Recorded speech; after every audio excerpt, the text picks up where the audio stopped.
glad to see you all this morning. Thank you, Sandra, for that beautiful music. Welcome to Westside Unitarian Universalist Church, everyone. I am Reverend Carol Bedeau. I am privileged to serve here as minister, and I'm thrilled to see you all this morning. I am also thrilled to see that sunlight that is coming through the windows this morning. That is lovely. So Westside is a place where we welcome the exploration of all kinds of diversity. Diversity of thought, diversity of identity, diversity of expression, diversity of creativity, and diversity within ourselves. Today we're going to be talking about how to have different parts of yourself and still be integrated and whole. So a few announcements just to hold up. For those of you who are with us virtually, it's also great to have you here, whether you're here right now in this moment or at some point in the future. For those of you with us virtually, you will have seen some announcements scrolling. For those of you in the room, they're scrolling up here on our screen, and they're also in your order of service. So today is a day that we have children's religious exploration. Around the time of the chalice lighting, I will have Leslie wave her arms in the air, and any kids who want to go back and hang out with Leslie can do that. We have a lot going on. But let me just highlight for you our aesthetics experiment we're having.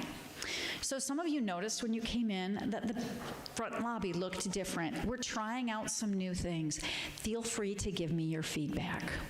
So we're trying out, making more seating available in the front lobby, shifting the furniture around a little bit. If you have any thoughts about that, don't hesitate to tell us. A number of new things are happening around justice and generosity that I want you to know about, and I'll tell you a little bit more about this later in the service. But I would like to put together a new team of people coordinating our justice and generosity programs and projects. So if you are interested in doing that, particularly if you're newer to Westside, that would be great. You can email me, you can catch me after the service. Today is a potluck day, so if you would like to catch me at the beginning of potluck, but I am looking for 5 or 6 people, maybe 7 people, who want to sit down and really talk about ways that we can really coordinate all the kinds of justice and generosity we do. Also, because of the schedule this month, I want to remind you all of some scheduling things this month. Our congregational meeting, when we vote on our budget, will be on May 18th. That's 2 weeks from today. That throws the schedule off for a few other things. It means the board meeting is next Sunday on the 11th, which means that our anti-racism workshop is today. So if you have been participating in or want to participate in today's anti-racism discussion, we will be doing that. Get your food and come back to the conference room, and we'll be sitting back there and having lunch and having that class today. I also want to call your attention to something new that we are talking about doing, which is helping mobile meals. So some of you are familiar with mobile meals. Charles Smith and Carrie Keeling have been very involved in this, and Carrie and Charles left some flyers in the back. What they just told me this morning is this. During the summer months, Mobile Meals is down about 20 drivers per day for their Mobile Meals routes. Because apparently the people who do the primary driving for Mobile Meals in the Knoxville area are sorority and fraternity members at UT as service hours, and then they go home for the summer. They leave campus, and all the routes that they've been covering during the school year are not covered. And so Mobile Meals really needs volunteers. So there's some flyers back by the donation boxes. If you're interested in doing that, I would invite you to think about doing that, if that's something you're able to do. So everybody take a nice deep breath. There's so much business. It's so easy to get caught up in all the things we need to do. Let's take a moment for being. In a moment, I'm going to invite the bowl to sound, and I'm going to invite you to just see if you can be still, quieting your mind, quieting the thoughts, all the agitation, all the thinking.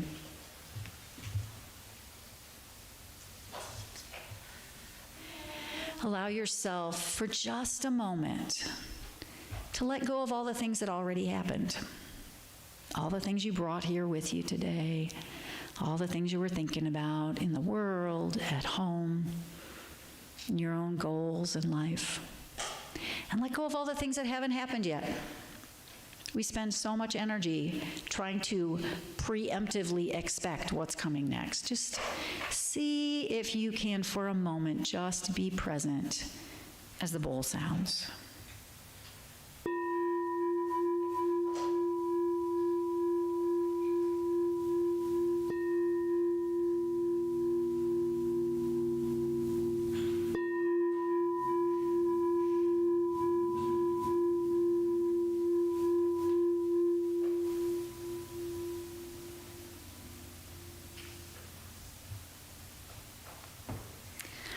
Bridget is going to light our chalice for us. Come on, Bridget. And the choir is going to teach you all a new song, which I literally just taught them 20 minutes ago. So we're going to go through this together. So if the choir would come up and stand in front of the piano, I'm going to grab a microphone, and we're going to teach you a new song. So the words are there. If you read music and you want to read the music, you can look in that gray hymnal. It's number 362. Only helpful if you actually read music. If you don't read music, it's not helpful at all, because the words are right there. And Bridget, you're going to need to bring a light over to this one, because this isn't. So the story of this song, number 362, Rise Up, O Flame, it used to be standard practice in UU congregations to sing this when they lit their chalice. And I thought it would be fun for us to learn it. So what I'm going to do is I'm going to just play the melody on the piano once, and then the choirs, we're just going to sing it, and you guys, we're going to sing it through a number of times, and you guys just join us as you start to feel comfortable. But I'm going to play it first.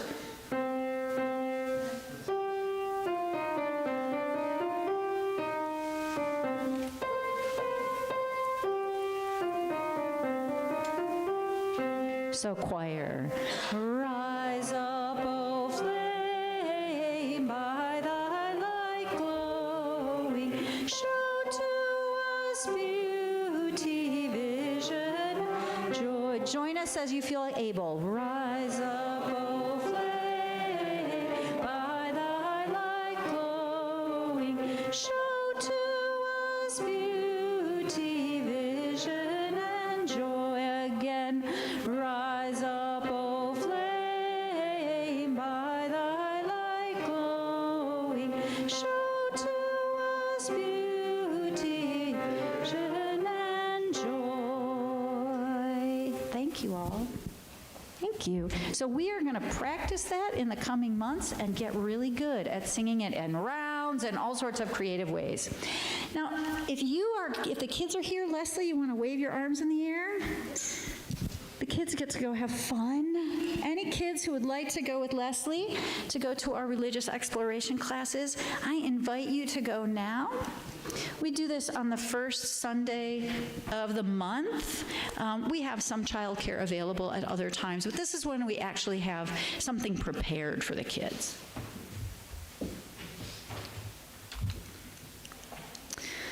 That song, Rise Up, O Flame, that has been used in UU churches for decades as part of chalice lighting rituals. In all the other congregations I served, especially in California, it was sort of just standard practice. It has become less so in recent times.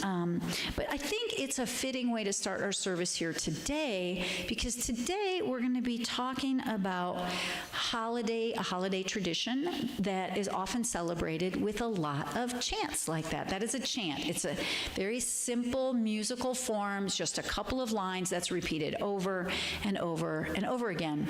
And chants like that actually in many traditional religions are used as a way to kind of get yourself into a meditative state. So you sing the same thing over and over and over and over again. This is very different than than more traditional Western musical styles, which are meant to be complex narratives that tell stories. This is meant to induce a meditative state. So does anybody know what holiday was last week?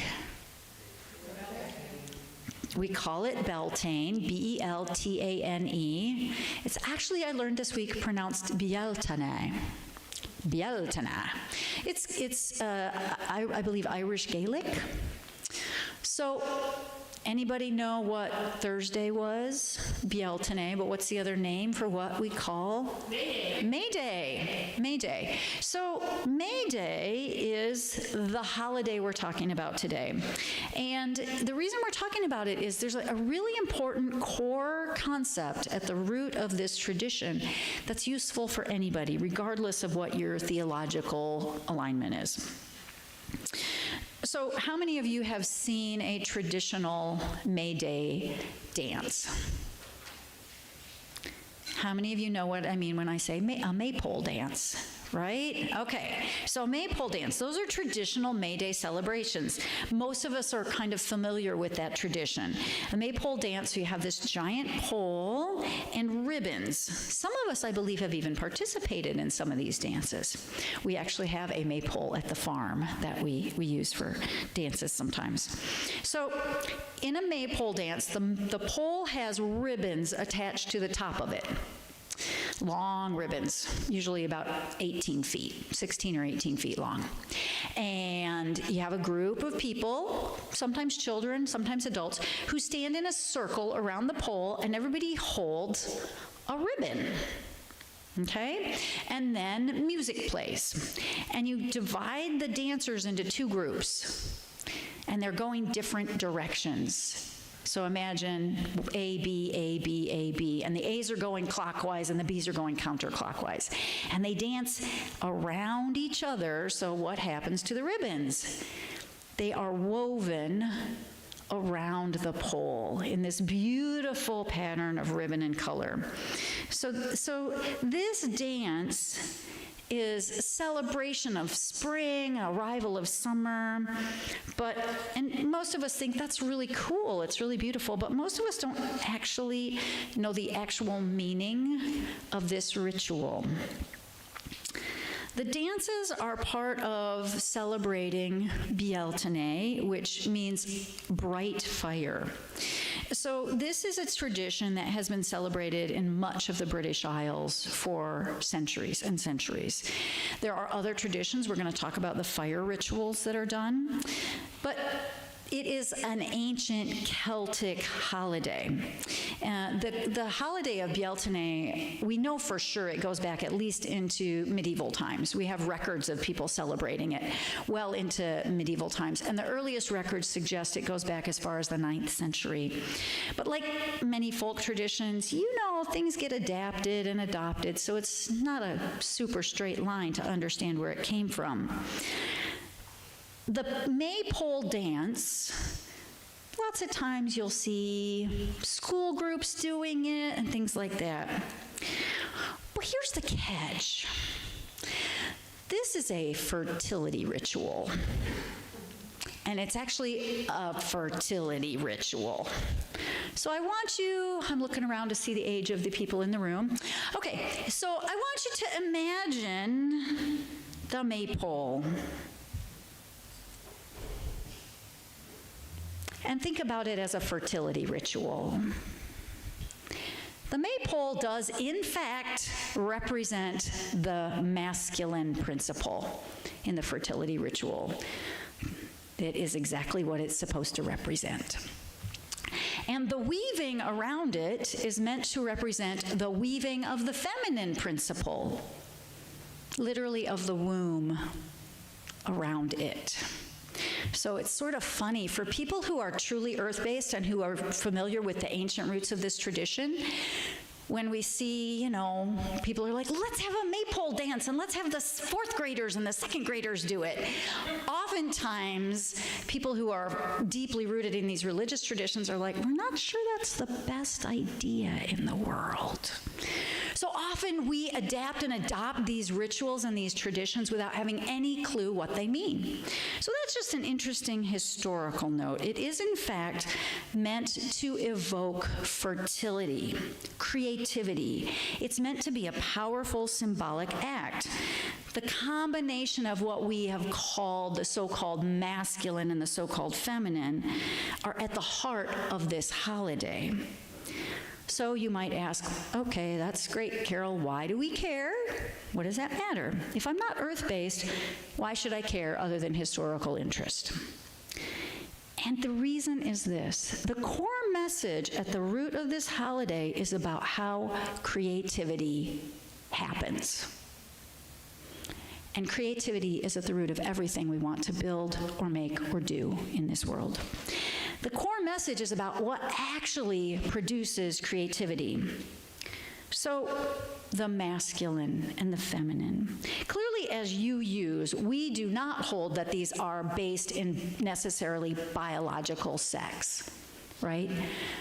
Everybody has masculine and feminine qualities.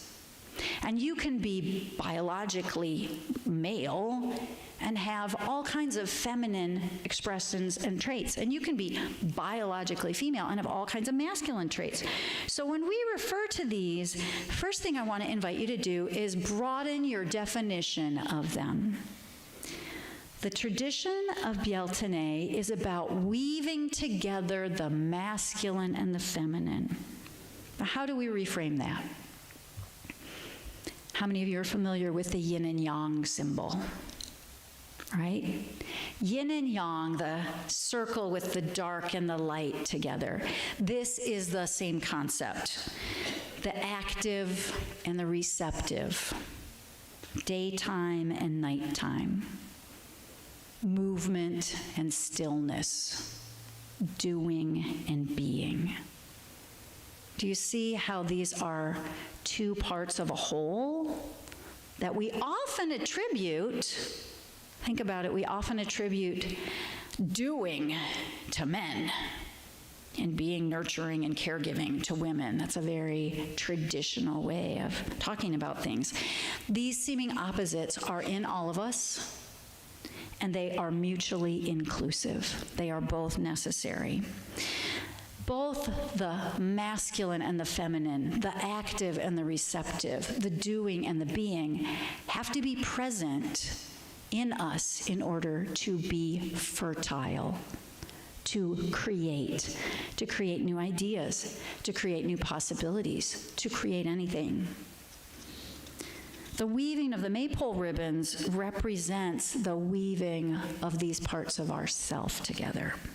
The still, reflective part with the active part. The part of ourselves that receives intuition in the darkness or in the shower or in dreams and then goes out and takes conscious action in the day and in the world, right? So think about yourself for a moment. How is the balance of these things in you? How balanced are you in these two parts, the active and the receptive, the doing and the being? Are you more yin, more receptive, more quiet, more waiting, more reflective? Or are you more yang, outgoing, busy, in charge, needing to get things done? How do those two parts of yourself interact with each other? Do you have a judgment about one of them? A preference for one of them? We live in a culture that as a whole privileges productivity. Would you agree with that? We live in a culture that privileges and prioritizes productivity. If we were in a different kind of church, I'd say, can I get an amen, right? Amen to that, right? The so-called masculine, the active, the productive, the doing, the proving, is so prioritized in our culture, and we are seeing this right now, that it's prioritized to the point of doing harm. How many of us have pushed ourselves to perform and produce when we really didn't have the energy to do it? When we really should have been resting, right? because our culture privileges that side of the balance. Too often the receptive, the playful, non-productive, the gentle, what are sometimes called the feminine aspects, are treated as secondary. Somebody made the comment this morning, oh, I put my own self-care at the bottom of my to-do list. Right? Just even the concept of a to-do list. How many of us have a to-do list? That's very, very young, right? To have our lives be ordered by productivity, things I need to get done, doing over being. So too often that receptive part of ourselves is made secondary or trivialized. We, especially in the Southeast, I want to say, turn our play, for example, Vols football, into some hardcore productivity and performance and proving ourselves. Like it's life or death level productivity, right? But in the traditions of earth-based peoples, play and rest and quiet, seemingly non-productive times, are considered equally important to active, productive times. In these traditions, the active and receptive, the doing and the being, are considered absolutely necessarily in balance for there to be wholeness and true creativity. Now, I want you to take a note here. Often when I say active and receptive, what we've been trained in Western society to hear instead of receptive is we hear passive. How many of us have been trained to think of the feminine as passive? Right? Like, I don't want to be. So there was this whole movement. Some of you who are older will remember some of the women's magazines of the 1980s. It was the days of the big shoulder pads, and the women should be as masculine as they possibly can. Because it wasn't understood that to be feminine did not have to mean to be passive. That has all been turned on its head in recent years. But I read an article written by the woman who was the editor of Glamour magazine in the 80s, who said, I so badly messed up. She's like, I'm so sorry that I spent as many years as I did telling people who identified as women to be more like men. She was like, that was a mistake. I didn't understand what I was doing. So when I say receptive, I do not mean passive. To be receptive is to be different than being passive. To be receptive is to know how to be still, to know how to wait for inspiration, to breathe and allow action to arise from a deeper place of wisdom or insight or creativity. That kind of action which arises from the receptive is not the same kind of action that so often moves us. Now, I love the faces some of you are making. There's some perplexity on some of your faces. And that's because this is really a way that we are not taught to think about things, right? I want to invite you for a moment to just ask yourself, when I take action, what does it feel like? What usually motivates me to do things? What's it feel like? Change. Change, okay. Feels like you can change something if you have energy enough to do it. Change if you have the energy to do it, all right. Desire. Responsibility. Proving you can. Spite. Yep. I want to invite you to ask yourself this question. How much of our action is motivated at its most core level by fear? Lots. By fear of what is, by fear of what could be, by fear that something we don't like will continue, by fear that something we do want won't happen, The idea of receptivity as part of creativity is to get out of the fear and into what we were focused on this morning in our spiritual practices, which is love, a place of stillness, a place of wholeness, before taking action. Too often our actions arise from a sense of panic. Subtle, quiet, internal, not spoken very clearly, panic.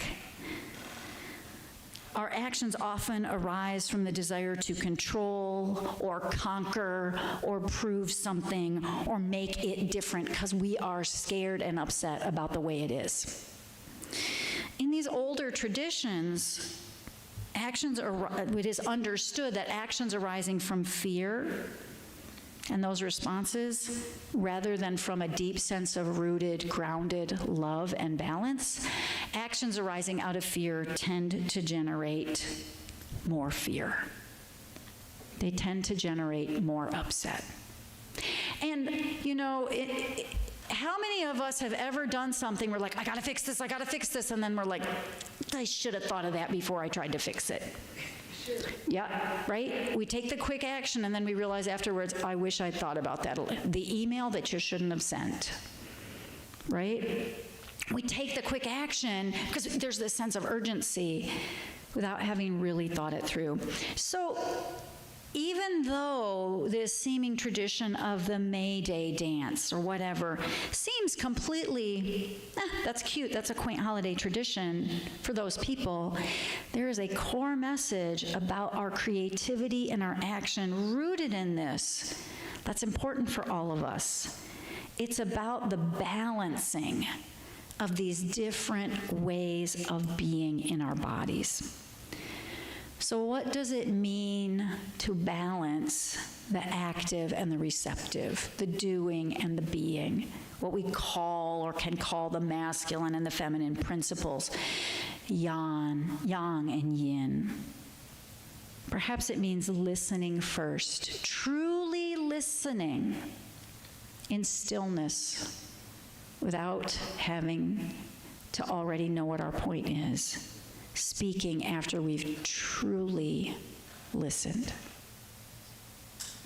Perhaps it means waiting for clear direction about our next step, waiting for that next step to become clear, rather than in a rush and panic running away from something, instead being clear about what we're moving towards. Maybe it means really thinking through the long-term ramifications of an action, of what we want to build, of what we want to do, of what we want to create. I like to think sometimes that humans, we like to do things. We like to build and create. We don't always necessarily think about the ramifications of what we build and create. We do it because we can. Why did we do it? Because we could. Let's prove that we can. And some traditional cultures will often describe that as having a whole lot of knowledge and not a whole lot of wisdom. We know how to do all kinds of things, but we don't necessarily apply wisdom to whether or not we should do them before we do them. So can you see how thinking of this way might actually be impactful for you personally? For our culture as a whole? There's something important about balancing these things, particularly when we are feeling pressured or stressed or freaked out. Balancing doing and being allows for a creativity that's more long-lasting. So the other important ritual of this season, the byell-te-ne season, is fire blessings. The word means bright fire. So now, traditionally, the way that one would engage in fire blessing is by building a big bonfire and jumping over it, running and jumping over it, or building two fires and running between them. Okay? So I love to tell the story that when I lived in California, I was part of a community that did a traditional annual byell-te-ne celebration. We, little California yards are tiny, right? I mean, this is a tiny little backyard. And we had a maypole, and we danced around the maypole. And we did the fire blessing with a hibachi.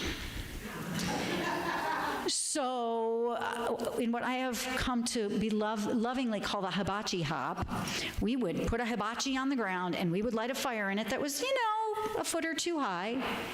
And we would run for an hour or two. We would take turns running and leaping over this flaming hibachi, right? So, last weekend, our Earth Church group had our annual byell-te-ne celebration. We didn't think that the church insurance agents would be in favor of us lighting a bonfire and leaping over it. So we lit candles. We had a candle in the hallway. Brad, you can check the video. It's on our security video, right? We have a little candle in the hallway. We spent time outside and we had ribbons. And people went and walked around the grounds and wove their ribbons together with thinking about what it is they need to integrate. And then we leaped over the candles. So why do that? What is the point of fire? Why is fire linked to creativity, right? What's that about? The idea is that fire represents many things. The spirit of fire, like the spirit of the Maypole dance, is associated with fertility, creativity, passion, and inception. Think about our chalice. We light our chalice to cultivate and encourage our own inner fire in ourselves, a fire that is at the root of this community, and our ability to together create and inspire each other and create things out in the world. So we're going to do a little ritual. And no, I'm not going to ask you to leap over the chalice. Although I kind of love that image, right? I'm not going to ask you to leap over anything. But just as we sang the chalice lighting, these kinds of rituals, one of the things that the idea of chanting is meant to do is it's meant to make us more receptive. I want you to think about that for a minute. If you are singing a complicated song with lots of words that you have to read and they change every verse, it's sort of complicated, right? You're going to be very much in your mind and thinking. But if you learn a few lines and you get to repeat them over and over and over and over again, and you get into that meditative state, it's more receptive. You're more likely to be in that more receptive, insight, intuition kind of place, because you don't have to think so hard about the words. So I'm going to teach you a little chant. It's a traditional chant. It's not an ancient traditional chant, but it is a chant. This chant was written by Starhawk, who's a contemporary earth-based teacher, and the Reclaiming Collective, which is her community. And what we're going to do is we're going to learn this. Now, you're going to be thinking about it this time.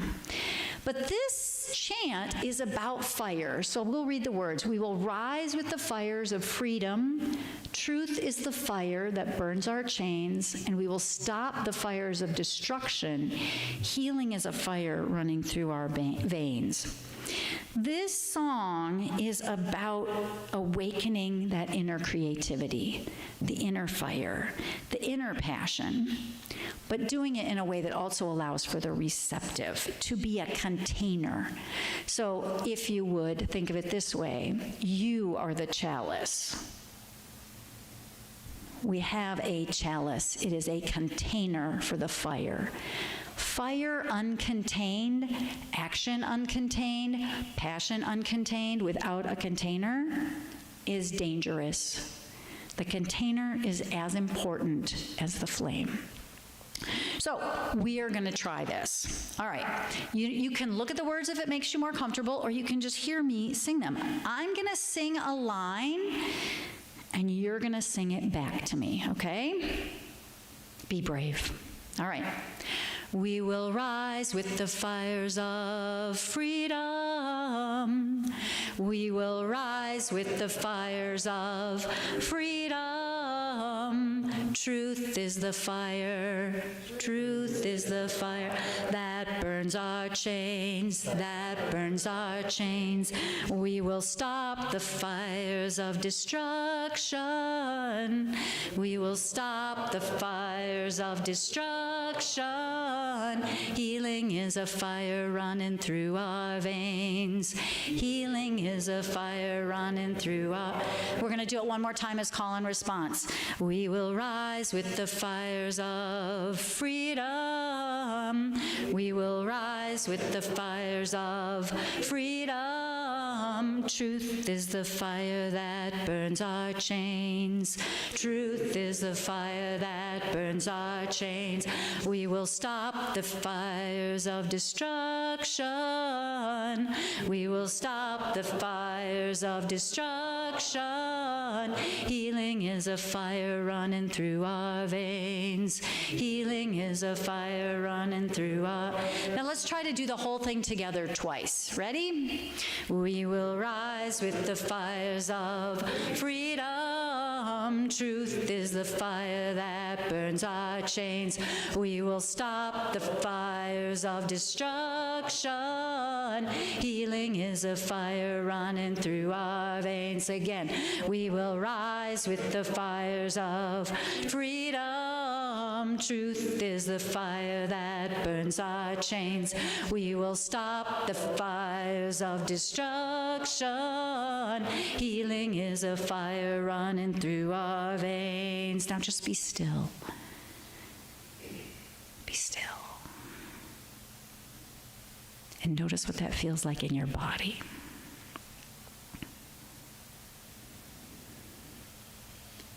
Take a deep breath.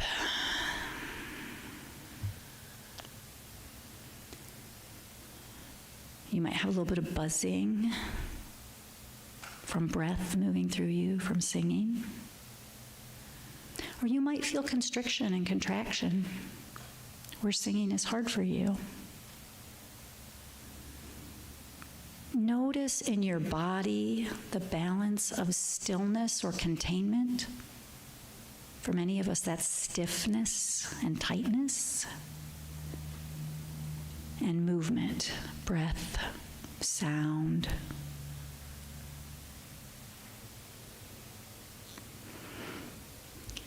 From that place, imagine this. Imagine the start of a bonfire. Most of us can relate to that. We've been camping or we've sat around a bonfire. Imagine the start of a bonfire. And imagine it without all the modern excesses of fake logs that do weird colors and weird fire starters and stuff. Flamethrowers that people use to start their bonfires. We're having a traditional fire. Imagine it's a cool, dark night. Wood is carefully laid in a strong pattern. A pattern that will ensure that this fire will burn for a long time. It's going to be a cold night. So we're laying the larger pieces of wood carefully. The proper kindling of smaller sticks and twigs is brought and arranged carefully to ensure that the whole fire is balanced and will continue to burn. And perhaps some kind of starter material, wool, dried grasses, pine needles, those are brought nearby to prepare to light this fire. You're not going to try to light the fire if it's raining. The time and the conditions have to be right. You wait until the time and the conditions are right. And then when the time and conditions are right, a spark is struck. Maybe with a flint, maybe with a match or a fire starter. And it is touched to the most delicate, softest of the materials first. You don't start a fire by putting a match to the biggest log. It's not going to work. You start a fire by putting one spark to the things that are ready to receive the spark. And then air, the breath of life. Breath, wind, and air come, and they kindle the fire, and it begins to spread to the next things that are ready. The twigs, the smaller sticks, and the fire grows stronger and brighter in the darkness. And then slowly but surely, the larger pieces of wood begin to burn. Finally, after all your preparation and care, after adequate time and tending, the bonfire, a true bonfire, is roaring, and it provides light and warmth and fuel for transformation. So I invite you to ask yourself, how much of our lives do we go into with that sort of mentality, that sort of thinking about what we're going to do or create? So often in my household, funny story, true story, we heat our house with a wood stove. That's how we get our heat in the winter. And my husband, Tracy, has taken to using a propane torch to light it. And I'm like, do we really need that? Do we really need a propane? Like, I'm in the kitchen and I hear, from the living room, I'm like, good heavens, what's that about, right? How much of our lives do we go through with a propane torch? Now, for some of us who are retired, we're maybe not so much in the propane torch phase anymore. But for those of us who are still in the working world, the propane torch is an apt metaphor for a lot of how we feel like we have to get through our days a lot of times, right? So I invite you to ask yourself, how balanced are we in building a stable fire? Taking time to breathe, taking time to think about it, choosing our materials with care. That is the message of these byell-te-ne rituals. That these two things go together. That you've got to have a cool, dark night for the sun to rise into. That you've got to have the stillness and the receptivity for the action to be balanced. Transformation occurs when those things come together. The preparation, the quiet and dark, is essential. This is why we do spiritual practices on Sunday mornings before we do our regular service. For some of us, it's really important for us. If I'm going to come up here and talk in front of all these people, it really helps me to go sit and be quiet for an hour first, to be receptive, to be reflective, to think about things, and just be still and listen. Big thank you to Bridget. I want to give Bridget some big love. Thank you to Bridget, who provides a lot of our morning spiritual practices. Essential. We need both the active and the receptive in order to be whole and balanced. So at this time, the beginning of May, we're going into the bright season. We're going into the season of long days. Now, we tend to put vacations in the summer, but I'd like to ask you a question. How many of you have found vacationing restful? Some retired people, the retired people are, yeah, I can do that. How many of us with families, with children, or people who are feeling pressured to create the perfect restful time, where vacationing is something you got to prove and you got to produce and it's a thing you got to make happen? That's not restful. That's kind of crazy for a lot of us, right? I can remember being a mom of small children. Summer was one long, exhausting, Summer camp, got to get to this summer camp, got to get to the next summer camp, they got to get to this thing, this is the perfect summer. And missing the days when you just were like, go find some bugs, see ya, right? When kids could, when we just played with no productivity. Our summers have become times for recreational productivity.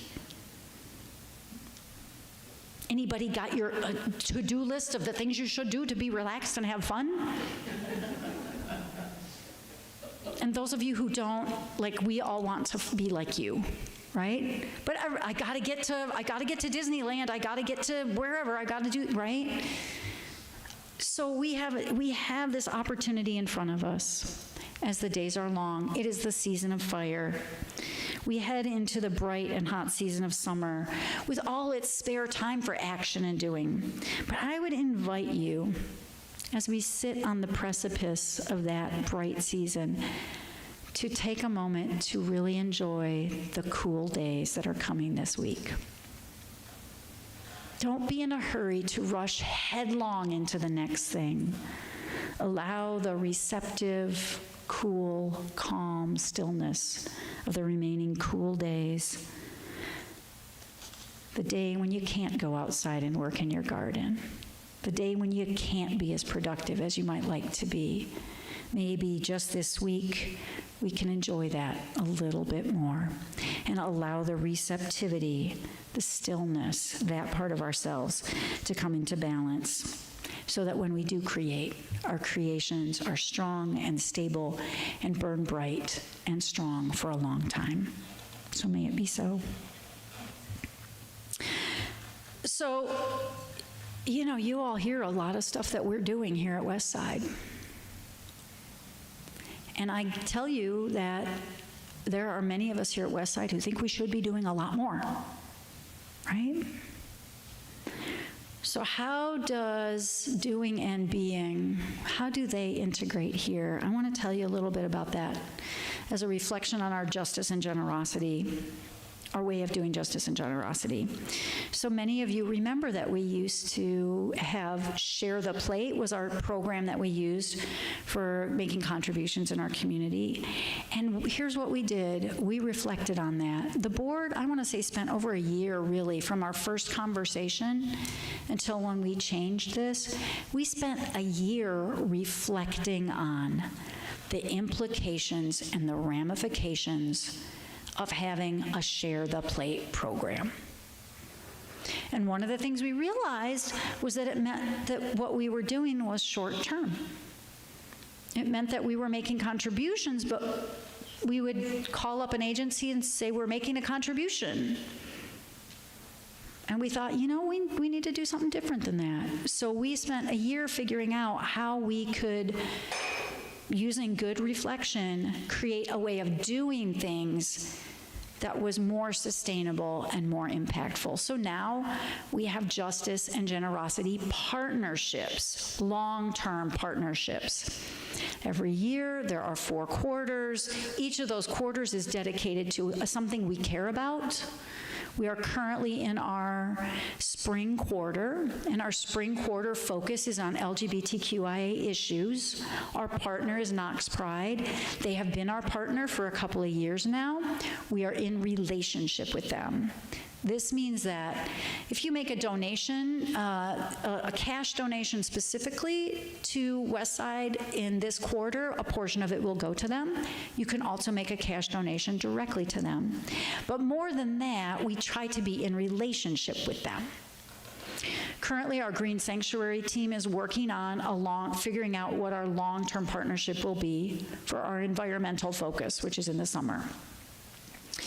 In the fall, our focus is families, and we are going to be talking at our congregational meeting about the possibility of making Mobile Meals our long-term partner on family issues. Something that we can not just contribute to financially, but that we can contribute to physically, that we can hear from them what they need, that we can be in a relationship with them. And then in the winter, our partnership is always on anti-racism, racial equity issues, and our partner is the bottom. So We have changed that after deep reflection and are building a fire that lasts longer and burns stronger and is more stable.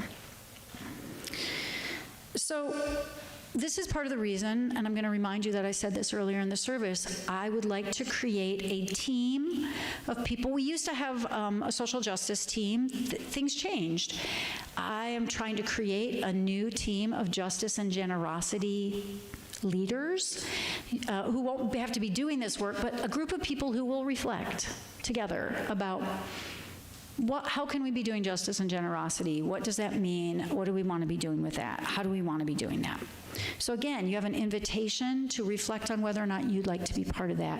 If you would like to talk with me about that, I would be happy to reflect with you about that. I also want to invite you to an event that's happening on May 25th, and this is really important, so I really want to make a plug for this. On May 25th, our partnership with the bottom, it goes on all year, even though we're not currently donating cash to them from this quarter. Our partnership with them goes on. So Brad has put up on the screen here for us. On May 25th, Khalil White, who is the Director of Operations at the bottom and who has spoken here at Westside a couple of times, Khalil will be doing a workshop, Challenging White Supremacy and Internal Biases. That will go from 12:30 to 3.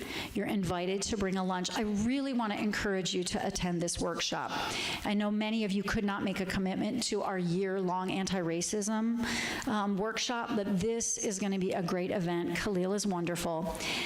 There's some guidance about, Khalil has asked us to take a little quiz first from the Harvard, a project that Harvard is doing that helps us get a sense of our own internalized racism. So how is this specifically a demonstration of the balance of the active and the receptive? The way that this is a demonstration of that is that we don't start out challenging racism in the world by trying to stick a match to the biggest log in the fire. We start with ourselves. We start inside. We start internally. Okay? We start by looking inside and laying the conditions to do work that is sustainable. So this workshop will be an opportunity to do that. So Brad, I'm going to ask you, can you flip up that slide again with "We will rise with the fires"? And I'm going to invite you as our closing. We're going to stand and we're going to sing this together, but I want to invite you to look at the words. We will rise with the fire of freedom. So think about that. That's an opening, expansive. I'm going to rise with the fire of freedom. Truth is the fire that burns our chains. Truth. Right? We will stop the fires of destruction. Fires of destruction are fires that are not contained well. Healing is a fire running through our veins. So if you can, now that you've had a chance to learn it and sing it a little bit, I'm going to come down there. Hold hands if you feel so inclined. If you do not feel like holding hands, hold your own hands. Self-love was the practice this morning in spiritual practices. You can hold your own hands. And we're going to sing this a couple of times. All right. We will rise with the fires of freedom. Truth is the fire that burns our chains. We will stop the fires of destruction. Healing is a fire running through our veins. We will rise with the fires of freedom. Truth is the fire that burns our chains, and we will stop the fires of destruction. Healing is a fire running through our veins. So feel the fire in your veins. And when you get fired up, because I know you will sometime this week, when you get fired up, ask yourself, what is the best way to channel my fire? Can I channel my fire in a way that is long-lasting, balanced, and sustainable. I know that the people in this room are filled with passion for justice, for healing, for transformation, and for a world made better by your presence in it.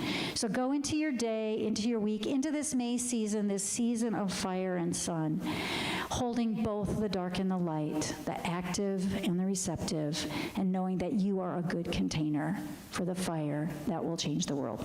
Go in peace and passion.